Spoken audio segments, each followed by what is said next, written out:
Adrian becomes the first hurricane of the 2023 Eastern Pacific hurricane season. They did that this morning. Right now, it's currently located at 15.4 degrees north, 109.0 degrees west, and has gradually intensified, although intensification has stopped in the recent 6 hours, although there is still some room for it to gain some more intensity. We'll have to wait and see if it does.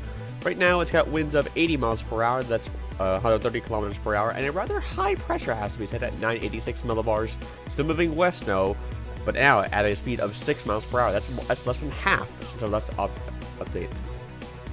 This is where the storm is located right now, mainly with a northern side dominated wind field, although it is equally sort of as big on the southern side right now, far away from land areas, thankfully, and no watches or warnings are in effect right now.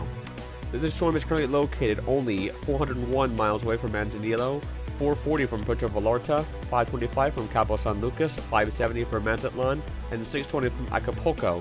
Most, if not all of these locations, should be more concerned with the newly designated potential tropical cyclone 2E off to its east, which has tropical storm watches and warnings in place for the coastlines of Mexico. We'll be producing videos on that system over the next few days, and it could become a hurricane once again near the coastline of Mexico, so be on the lookout for that system. So regarding the intensity of Adrian right now, intensity estimates are really all over the place. ADT is suggesting that this storm already could be knocking on the doorstep of Category 2 status. Personally, I think that it could be a little bit on the higher side, maybe towards 85 miles per hour, personally, based on its microwave appearance, which is a little bit good right now, it has to be said.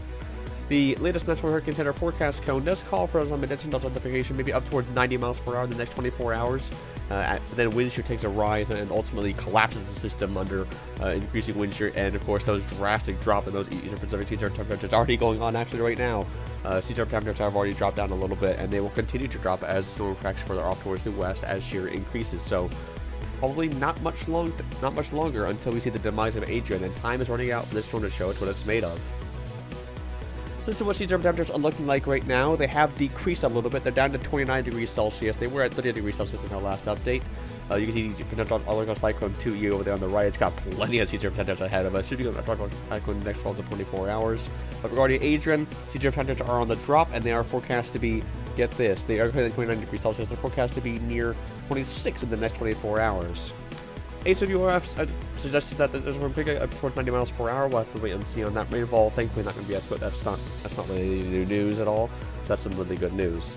Looking at the random dynamic plot here, there is some room for the storm to still gain some intensity, maybe get up towards 90 miles per hour in the 24 hours. Personally, I think that's quite reasonable. I think it could even go maybe 5 miles per hour beyond that, get up towards Category 2, so we'll have to wait and see on that.